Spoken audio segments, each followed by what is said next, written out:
Hey guys, my name is Ravish and welcome back to the first video in the series of DevOps interviews. Now, this interview is not complete. I took a 60-minute interview and this is only of like 10 minutes because it's just an excerpt and I don't want to post the whole boring interview. Okay, so the person I'm interviewing is from Nigeria, so you can find a bit of accent different over there, and I'm not going to show any face, so it would be a blank screen. So also, if you do not understand anything, feel free to comment below and I'll explain like what exactly he is answering. All right, so without further ado, let's get started.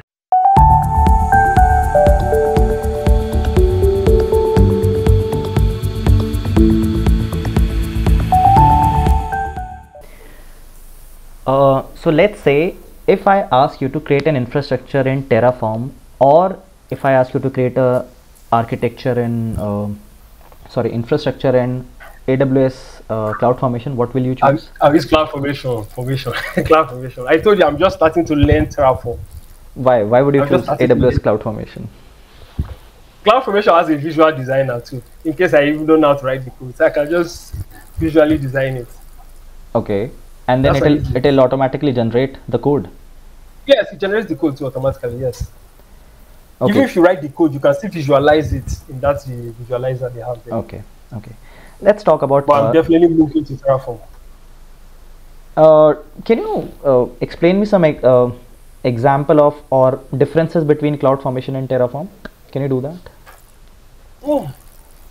Like I just started learning Terraform. For Terraform HashiCorp, what kind of differences can I say now? I'm just learning it, so I cannot really place it. The only thing I know about Terraform is scripted. CloudForm can script and has a visual editor that I can actually use. For now, that's only one I can tell you. Okay. Have you ever heard about the concept of state files in Terraform? No, I've never heard it. Okay. Files. Let me jot it down. Please hold on. Let me get there.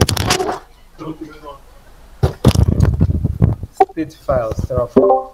Okay, never. No, I've never heard it. Okay, no problem. Can you explain me the process? Let's talk about a real-time scenario. In this scenario, what we will do is, let's create. I'm hearing a noise from your end. Okay, now it's fine. I think you were moving your. No. It was not generator. It was your earphone. Actually, it was moving. Okay, it's my earpiece. That was yeah. Okay. So let us consider that you have to spin 10 servers. Okay. 10 EC2 instances in AWS CloudFormation. How will you do it? At the 10 using the same AMIs. Can you speak a bit louder?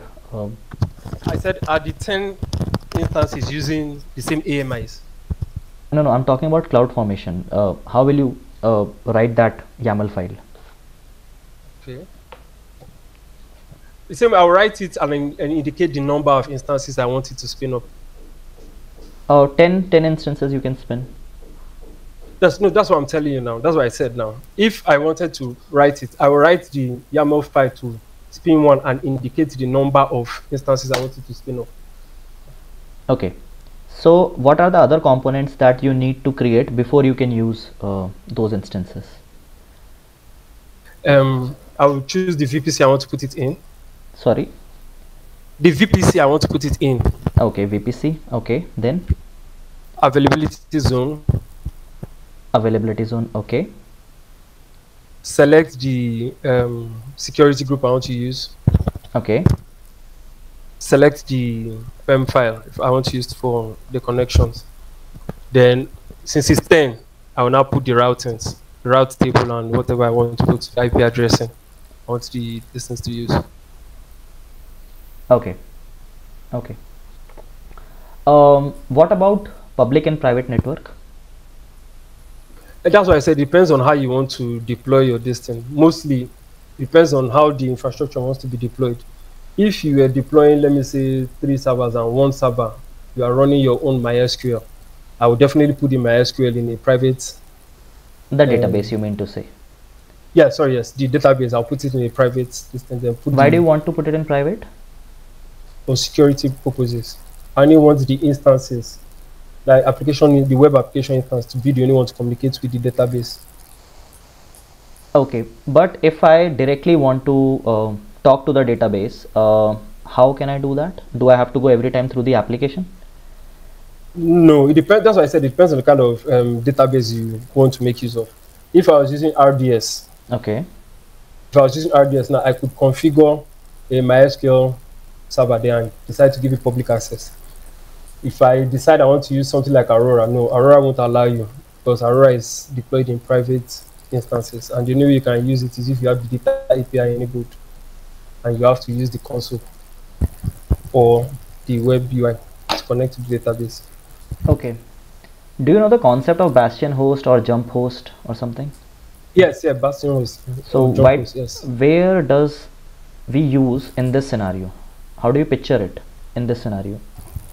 If I in this scenario, if you wanted to use it, then I can put the Bastion Host and attach it to or give it access to the private listing, Okay. the instance holding the database, because that instance can get internet access from the jump host. Okay. Okay.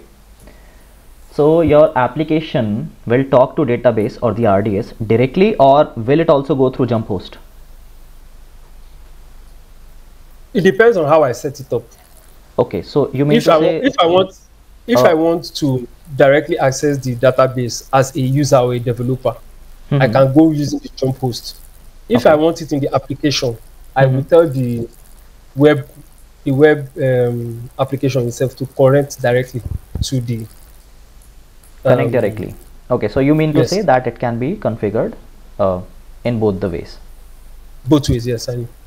Okay, so if I replace this MySQL with Amazon Aurora, what changes do I see?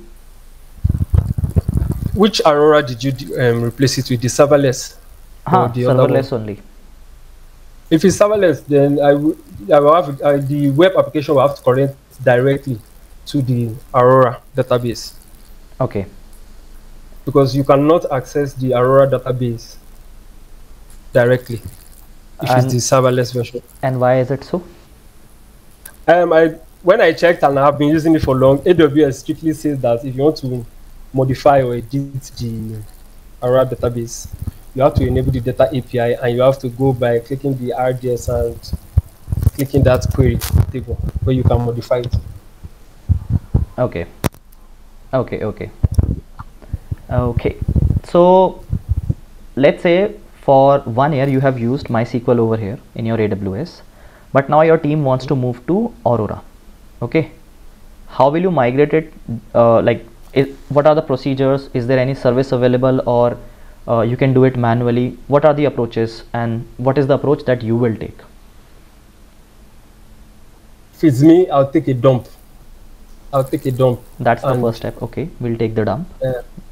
I'll take the dump of the database. See, if it's serverless Aurora, I'll create the database itself. Go to where they said the query, and I paste and run my query.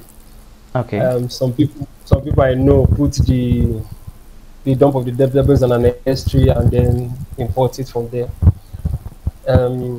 Which other method do I know again? No, the database migration service is way too big for this kind of thing. So Have you ever for worked me, on I just that DMS or something? DMS. Yes, once when we were migrating a MySQL database that was on a local instance, and I wanted to move it to the cloud. So I just simply clicked on DMS and followed the prompt there, and it did it for me. Okay. So you were explaining me the process. The first step that you will take is the dump. What is the second process that you will do? For Aurora Serverless, I will create the Aurora Serverless, then go to create the Aurora Serverless. Okay. Third step. Yes, I will go to the option on the board, on the dashboard, and select the RDS, choose the query, and run my SQL script there. Okay. Okay. Okay, that's great.